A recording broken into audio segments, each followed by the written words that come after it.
All right, welcome to our second American Civil War game. This one also features me and Charlie playing. Charlie, however, is on his computer games upstairs, so he's just got to finish the game before he comes down, so hopefully he'll join us in a bit. This is a representation of part of the Battle of Gettysburg, and Charlie and I may be actually heading up to Gettysburg tomorrow to go and see the battlefield. And go on one of the tours with one of the rangers. Looking forward to that. We might do it tomorrow. It's meant to be about 95, 96 here, so we may do it later in the autumn. It's been a cooler couple of days down in the 80s, but back up into the mid-90s again now, so pretty oppressive. Anyway, this scenario is day one. It's the north of Gettysburg, and we've got Lee's army pushing down towards the town of Gettysburg itself. They were delayed by Union cavalry divisions, two of them I think, who deployed and held up the Confederate advance. Those have now fallen back, and we've got some Union line troops moving up, and we have a division here represented on this table of Confederates attacking the position. So in the 1st Brigade, we've got 2 regiments of veterans. These, as you might, as urban of you might notice, have got Texan flags. They're not actually the Texans, but we're using them as veterans, so I thought I'd flag them up like that. We've got an artillery battery and 2 units of green Confederates. These are very large units, they're 10 bases strong. These veterans here are also strong, they're also large units, they're 8 bases strong. And then we've got a 2nd Brigade, also made up entirely of Confederate veterans down here, but this is a much weaker brigade. All of these regiments are standard or small, so 5, 6 or 4 in the case of the small regiments, bases strong, so we've got a weaker right flank. Facing off against this, we've got 2 brigades of Union troops. The 1st Brigade, the brigade on the right, is already deployed and in position. We've got a standard regiment here on the right on this small hill. Hopefully you can see that in the camera shot. In the woods, we've got a large regiment supported by a standard size regiment, and then 2 more regiments on the left, standard, and a small regiment of 4 bases. Coming up in support, we've got another Confederate brigade of another 5 regiments, 1 large, 3 standard size, and 1 small regiment, and an artillery battery moving up as well, probably taking position on this hill. Alright, I hope you enjoy the game, and we'll see how it plays out. Alright, so we've rolled for ADCs again. I've allocated 1 ADC for each brigade and given an extra ADC for both sides, as 2 ADCs do make tasking your brigades very difficult. So we've got 3 ADCs each, both sides have rolled 2 ADCs, so let's get on with activation. So for the Union troops, I think we're just going to try and activate both brigades, so we're going to put re-rolls on both brigades rather than anything more aggressive. So the right-hand brigade with its re-roll is hesitant. Well, not so bad, because that's the one in the forward position. And then the left-hand brigade, the one we need to be active, yeah, just get there with a 3. So the left-hand brigade is active, but we're on a -1. For the Confederates, we're going to put artillery assault on the large brigade in the centre and put a re-roll on them to try and activate. So right-hand brigade needs the re-roll, it goes hesitant and the artillery assault doesn't come off, and then their left-hand brigade goes active. Not good for the Confederates, and both sides are on -1 for their activations. So the Unions go first, they've got an 8 and the Confederates only got a 3. So Unions get to charge, of which there won't be any, and then move first. Back in a second. Right, quick first turn. The Confederates have moved forward there on the left, crossing the fence line. The unit on the far right's gone unformed, crossing the fences. All others managed to maintain their formation, and the Confederate artillery opened fire on this regiment and caused 1 casualty, and on this regiment and caused 2. They did have to take a see the elephant test, or discipline test as it's known in General Army, because the Confederates rolled an 11, which was reduced to a 10 because of the cover of that fence line, but they passed it successfully.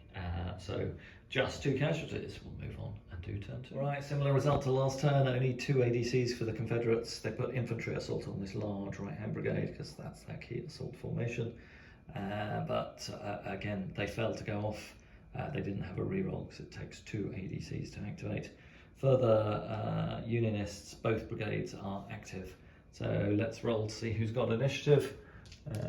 This time the Confederates will have a bonus of 1. Yeah, Confederates do not win initiative, Unionists have it.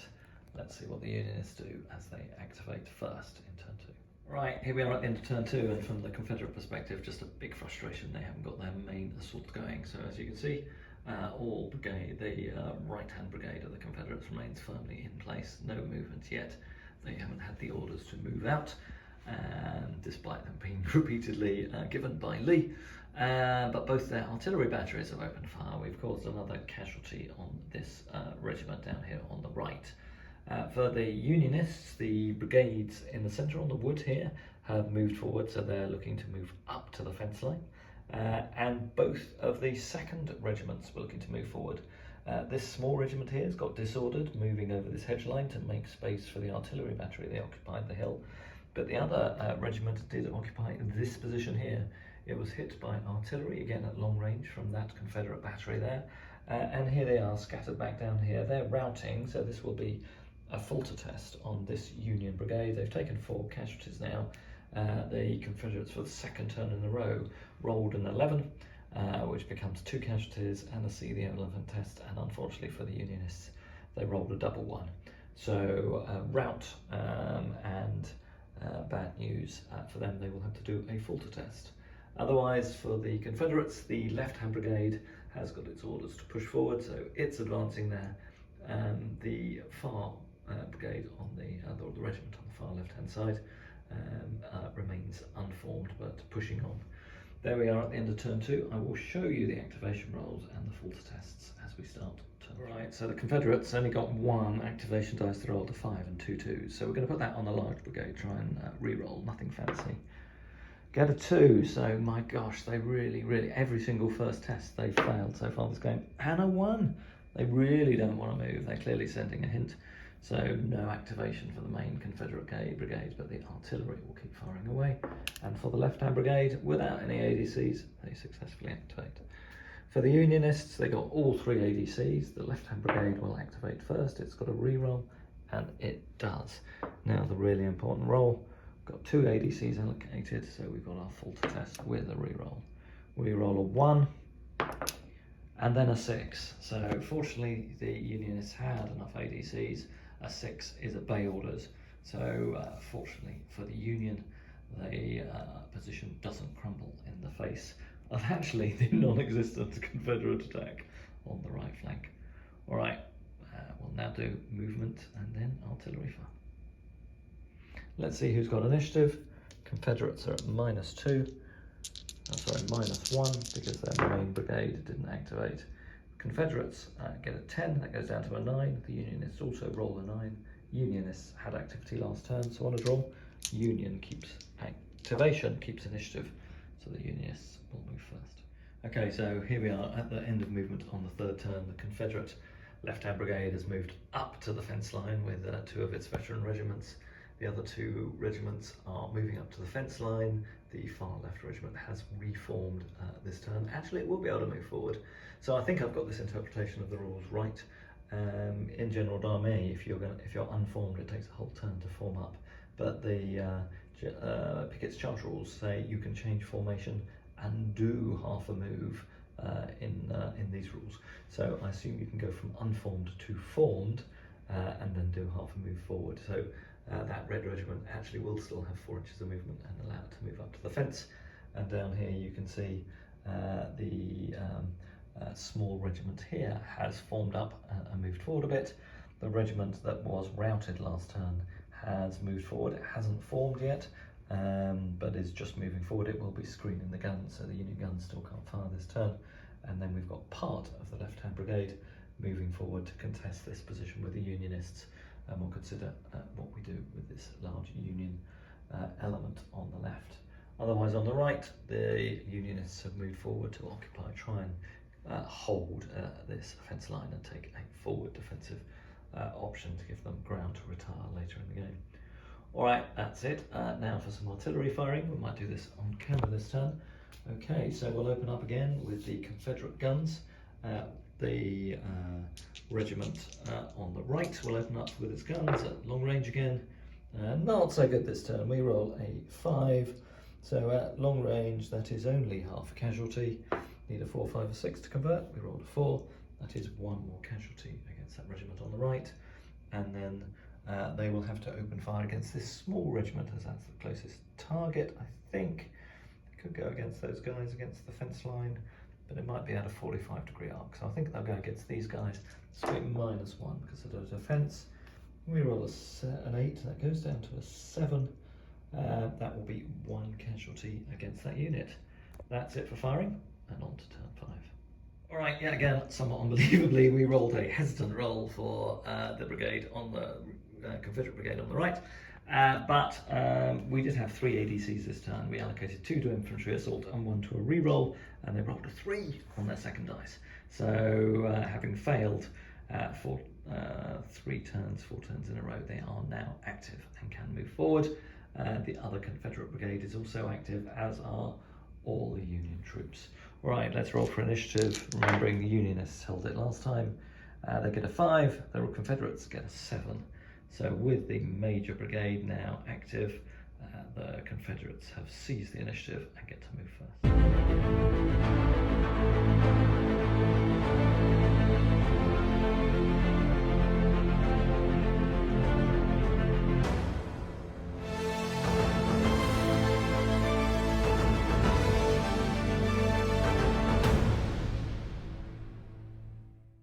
Alright, quite an eventful turn. So the Unionists have decided they're going to dispute and try and capture this fence line because they're only facing off against 2 small regiments. So the 3 regiments on the extreme Unionist left have pushed forward, and the other 2 regiments from their brigade are also moving up to try and hold this fence line. From the brigade that was on the right hand side, this small unit has now reached the fence line.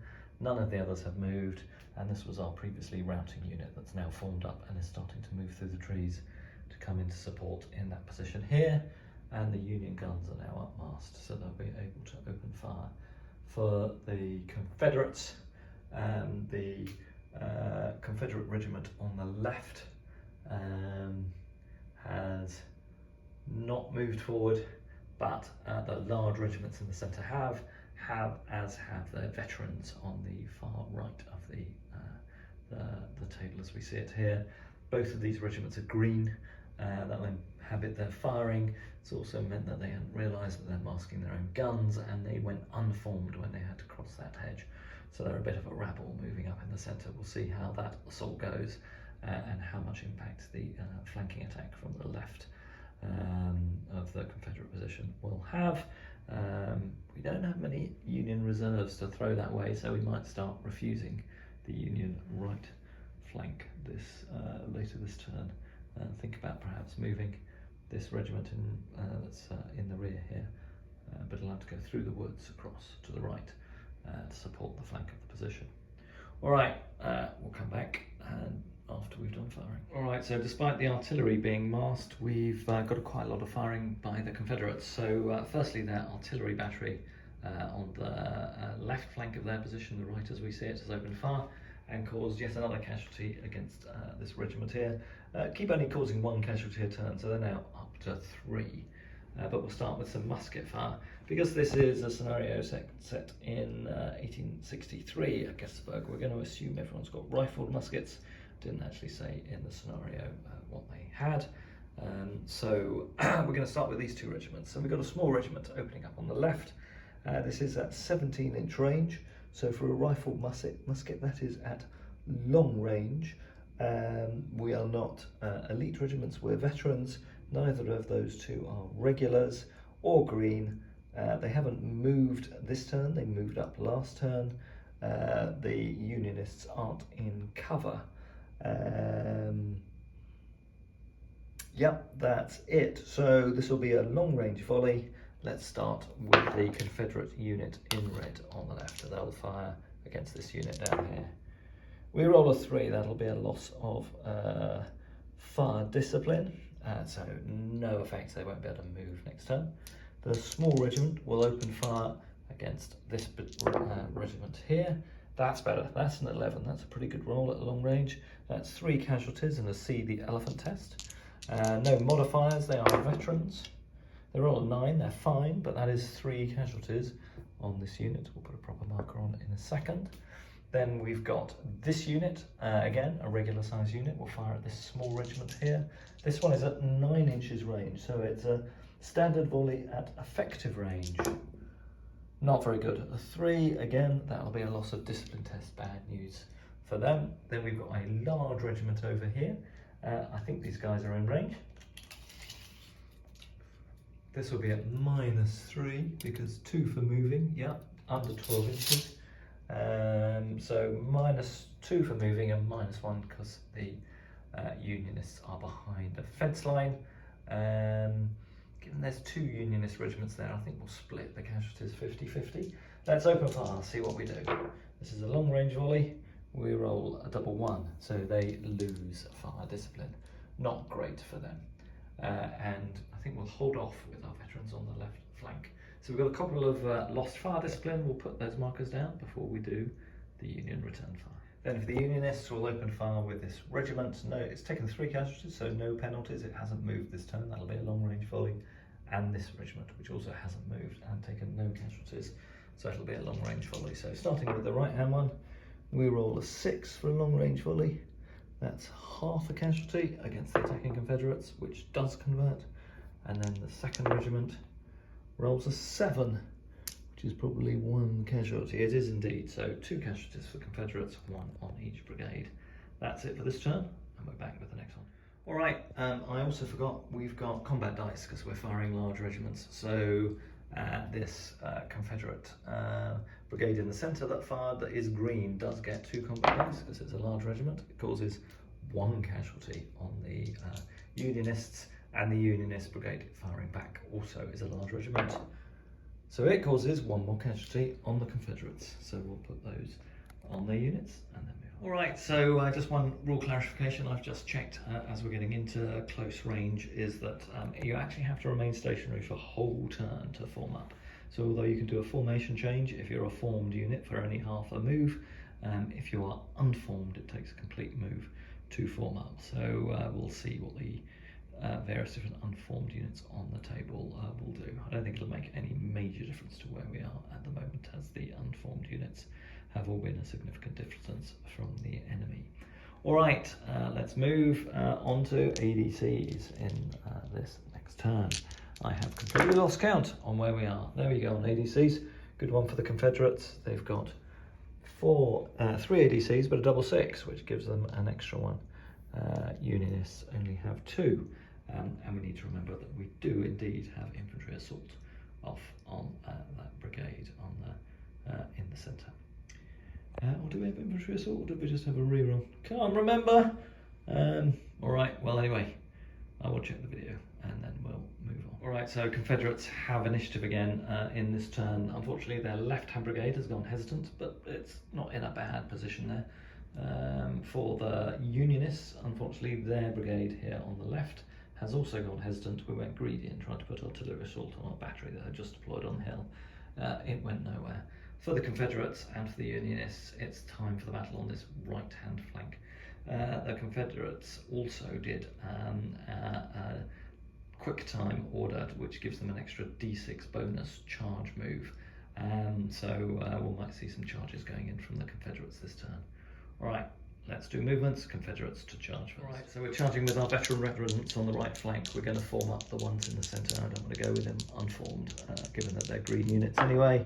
And we get a 5-inch bonus movement, D6 for the normal charge bonus, and another D6 for our forwards order. So they will go 9 inches because they're in line, 10, 11, 12, 13, 14 inches forward. Will they have enough range to get into combat? All right, so quite exciting. So the Confederates have, they rolled, I think it was a 14-inch, we said on the last section of commentary. They only needed an 11 to get in. So the Confederates have made it in, so we'll get a defensive volley from the Unionists. The Unionists also decided it was a good time to charge. There's no supporting artillery because the unformed large green brigade in the centre is too far from that gun battery, and the other battery down there is masked and it's unformed. So we charge with both Unionist regiments. This looked like a good opportunity to smash them. So the small regiment went in, and we needed anything but a 1 for this large regiment to go in, and we rolled a 1. Hence those 2 units, which we started moving forward. I need to move them back behind the edge line.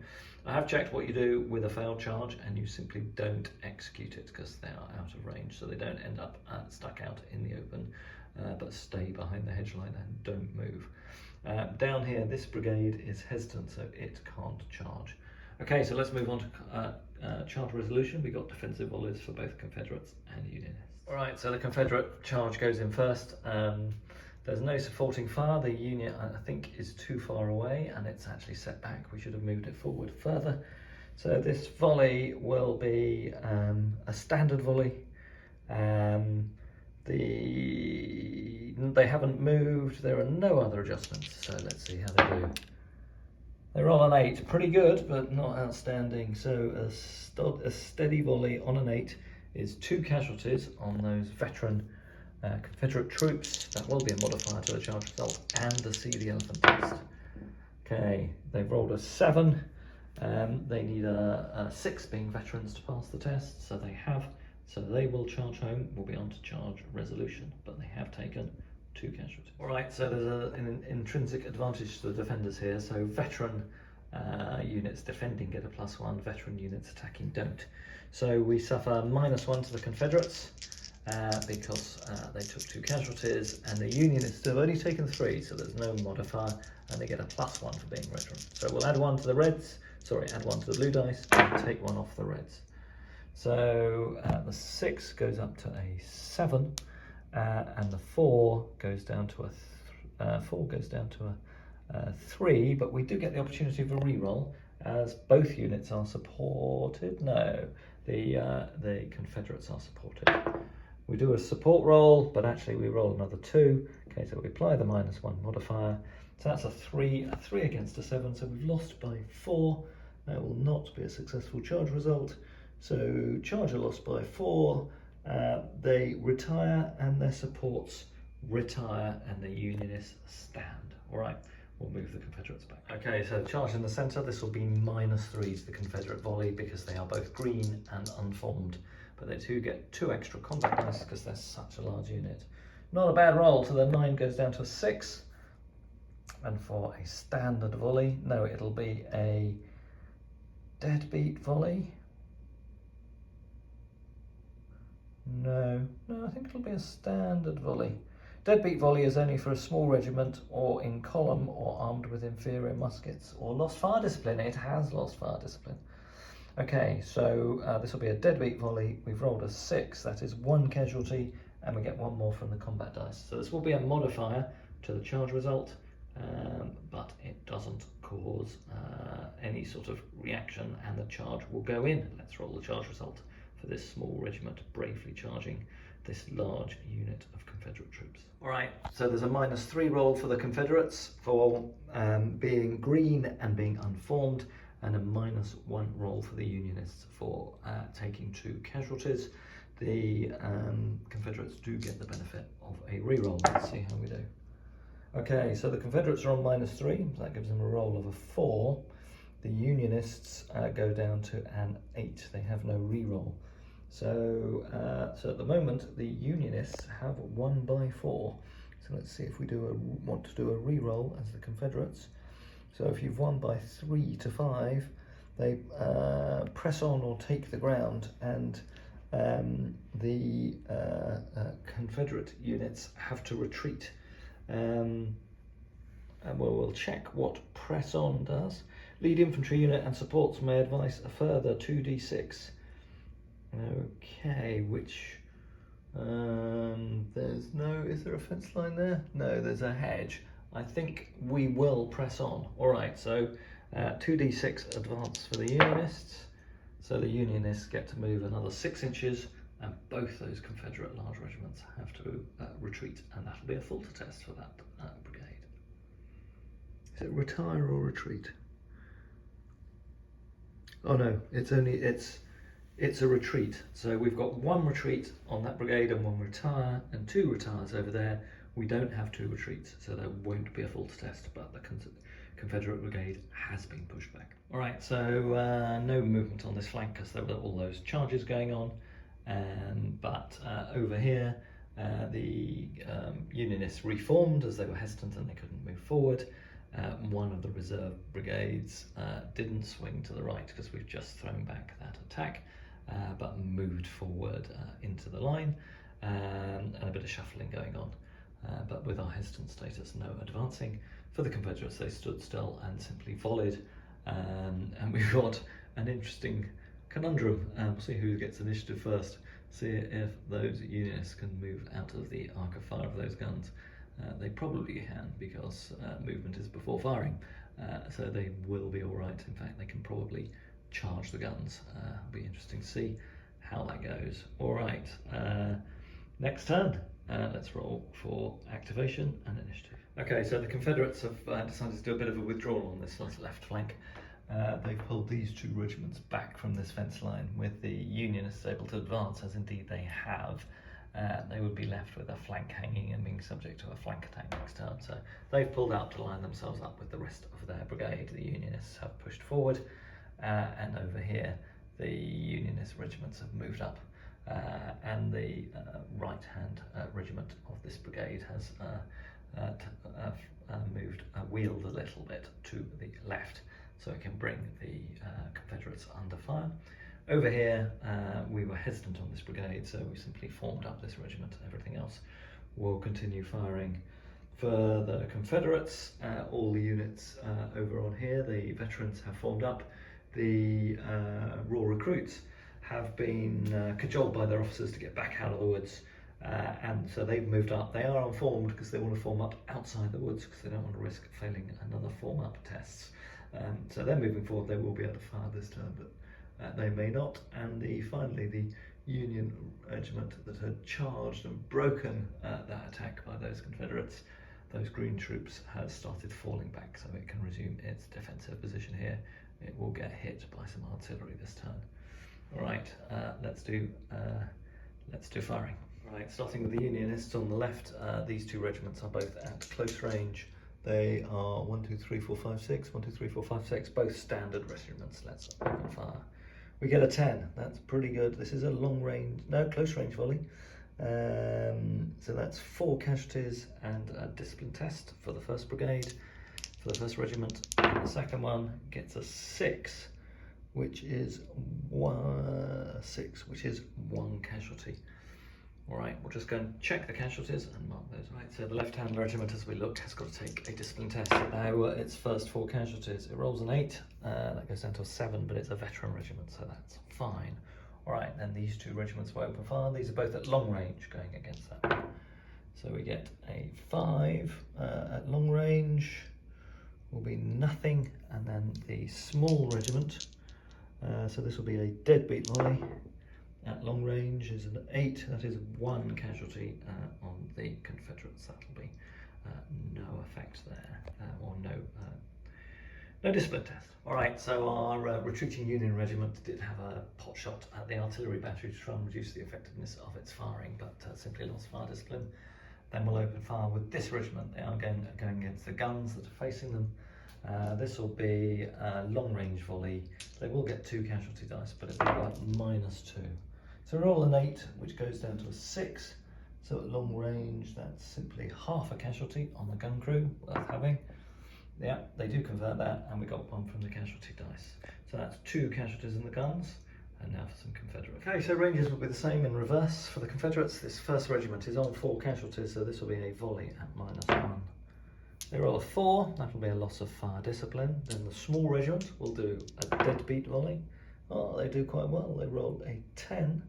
For a deadbeat volley, that is 3 casualties and a test. This regiment, well, need to find the 4, is on 4, so this will be a test at -1. They're on 11, so they're absolutely fine. And then our next regiment is also a standard regiment. This one will be firing at long range, and it'll be at -1 because they've also taken 4 casualties. So that goes down from a 5 to a 4. So they will also lose fire discipline. So those 2 front Confederate regiments have lost fire discipline. We'll now fire the Confederate guns. They're firing at just over 10-inch range. So that'll be close range, I'm sure, for the 6-pounders. Yes, it is. So let's see how they do. They did move, so that's a 7. And artillery fire modifiers. Battery moved is -2, so 7 goes down to a 5. At close range is 1 casualty, so 1 more casualty on that unit in the centre. We'll put the casualties, mark them up properly in a second. Then this battery here will return fire. They're going to go against their preferred target, which is that unit in the open. This is another long-range shot. 3, they lose another casualty through fatigue. So we'll just mark those 2 up before I do the final volley of the Confederate. All right, we'll do our large regiment in the centre. It'll be -5 because it's green, it's moved, and it's unformed, but it is a large regiment, so it gets 2 combat dice, so it probably is worth firing. Okay, so that goes down to a 2, so they will lose fire discipline again, but they have caused an extra casualty on that unit in the centre. Not sure though whether it's a fair exchange, but we do want to form them up next turn, so them being stuck there may not be all bad. That's the end of the firing and the end of this turn. All right, okay, so final turn before we take a break, I think. So let's roll for activations for both sides. All right, no sign of Charlie, no ADCs for the Confederates. Clearly they're more on the defensive, although they're meant to be assaulting this position. And 2 ADCs for the Union troops. Okay, I think we're going to put infantry assault on the regiment on the left. We've got no re-rolls, but let's see if we can pull it off. We do, and activating the unit on the right, we do. All Unionist troops are active. For the Confederates, the brigade on my left is active, and the brigade on my right is hesitant. Okay, so this will be -1 to the Confederates for initiative, and indeed the Unionists have 1 initiative.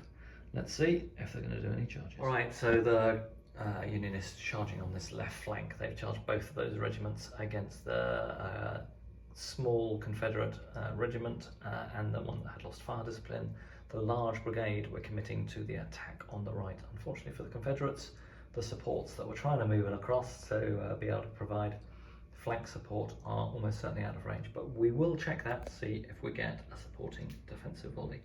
But that's why the Unionists have put their support on that flank, because the assault looks slightly more difficult on the right hand side. Let's check those support distance ranges and see how this charge plays out. Okay, so defensive volleys, we rolled a 4 for the first, for the unit on the left, so that continues to have lost fire discipline, didn't cause any casualties on the Unionists charging in. Their fire control completely gone, but the small regiment on the right, despite being a deadbeat volley, rolled an 11, which is 4 casualties on the attacking Union troops, and see the elephant test. So let's see what this is. They're now on 8 casualties, so this will be a test at -2. So they go down to a 7, so they will be able to charge, but I'm sure they won't charge home. All right, let's do the charge results. We'll start with the charging Unionists on the left-hand flank. Okay, so the charge on the left is a straight roll-off. The Confederates get a +1 for being veterans, but a -1 for 4 casualties. The Unionists, despite being veterans, because they're attacking, don't get a bonus. All right, good roll for the Unionists. They have won by 9-4, so they've won by 5. So they can press on, and the Confederates have to retreat. I think we will hold our ground. All right, so the Unionists have won this exchange. These Confederates have been thrown back. Retreating units do take an extra 1d3 casualties, so we applied them to this unit. It took an extra casualty.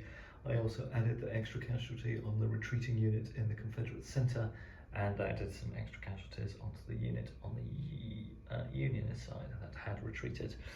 None of them put them over morale breakpoints, so no adjustments there necessary. All right, so we can take this smoke off, because that was loss of fire discipline by these Unionists, these Confederate troops. We'll put it back on them. Assume they still have lost fire discipline, not they're going to do much firing over there. And we said we weren't going to follow up, so we're going to occupy the hedge line, as the Unionist orders here are basically defensive. All right, let's do the next charge. This won't be so good for the Unionists. So no adjustments for veteran. They took 4 casualties in the charge, so that's -2, and they're on 8, so that's another -2, so they're on -4, and the Confederates are on +1. So -4 for the Unionists, +1 for the rebels. So -4, I don't think we'll do a reroll, an 8's pretty good. So -4 on a 10 rather, takes you down to a 6, and +1 on the Confederate roll goes you up to a 10. So the Chargers have lost by 4. Chargers lost by 4. They will retire along with their supports. So that part of the Confederate line holds. All right, so the Unionists have fallen back substantially here. The rebels still holding the majority of this line. We'll see what we do with that 1 battalion that seized the fence line for the Unionists. Also, just clocked on a retire move, you have to take 1 extra casualty. So we've added an extra casualty onto both of these units. We've also added casualties on the 2 Confederate units over there who retired, and the 2 units in the centre that retired as well. All right, that's it for, that was charges, wasn't it? So normal movements, Unionists to go first. Okay, some Confederate movement. So the brigade here has moved into self-supporting positions, so if they're charged again, they won't have the same problem. But obviously both of these charging units can't move as they have already moved in the charge phase. Down here we have our unformed element of the same brigade and 2 other regiments that are now out of command, given our commander fell back with that assault. Simply have formed up on the fence line. The unit that had taken heavy casualties of this brigade has formed up into march column with a view to moving through the woods and reinforcing the right flank, or possibly reinforcing in the woods. And we've taken our reserve unit in the woods, put it into skirmish formation with a view to moving it across and strengthening our right flank. So quite a lot of shuffling over to the right. For the Confederates, we've brought forward our more undamaged regiment, so we've done our passenger lines. You're allowed to do this in ACW rules, unlike the General d'Armée. So our more undamaged veteran unit has moved forward, ready to recommence the assault, and our green troops, the front regiment, has also formed up, but unable to move forward this turn. Right, that's movement done. I'll come back, do a summary after we've done the firing, and we'll then take a break. All right, feels like we've got a natural pause in the battle. We've played probably 10 turns or so, and looks like we're pretty much back to where we started, but a bit of redeployment going on. Let's do a bit of a survey as to what happened in the shooting in that phase. You can see this unit here has gone unformed. That was a result of a couple of artillery casualties from this gun crew here. We took another artillery casualty on those troops out in the open, and again the guns over there fired, but this time ineffectively, and caused a fatigue casualty on themselves. Let's do a survey of the strength of the various different units. So we've got one regular unit up on that fence line, suffered no casualties because it broke its opponents. Looking back down here, we've got 9 casualties on the front regiment, so we'll have to swap those 2 around. But the support's only taken 1 casualty, and of the other 2 units in the brigade, we've taken 1 and 2. So we've got 1 quite highly damaged unit on this brigade on the left, but otherwise we're in good shape, and our gun has only taken 1 casualty. On the right, this unit that did great work by driving off the green infantry has taken 6 casualties, so it will need to be withdrawn and is being pulled back. Otherwise, we've taken 1 casualty here in the centre in our large regiment, but our regiment on the right, which has been subject to repeated artillery fire, has taken 6 casualties, and this one has taken 7. So the right-hand regiments, 3 of them are not in great shape, 6 or more casualties. So perhaps a bit more vulnerability on this flank for the Unionists. For the Confederates, Not too many casualties on this elite or veteran element of the brigade here, 2 on the front unit and 4 on the second one. Still retain their combat power. This artillery battery is now firing at -1 because it's taken 4 casualties. And our raw troops in the centre, 4 on the front, so not in too bad a state, and only 1 on the rear. So this left-hand side of the Confederate forces still has some decent hitting power and the support of 2 artillery batteries to help its assaults go in. Over here, things not quite so rosy for the Confederates. This front regiment has taken 8 casualties. These other two are all right, and this rear one has taken 5. So continued pressure from the Unionists on this flank could pay dividends. We'll see how the game goes, and we'll bring you a video of the second half of the game to follow. But as I say, going to take a break now, and we'll post this video up and come back in due course to see how this game ends.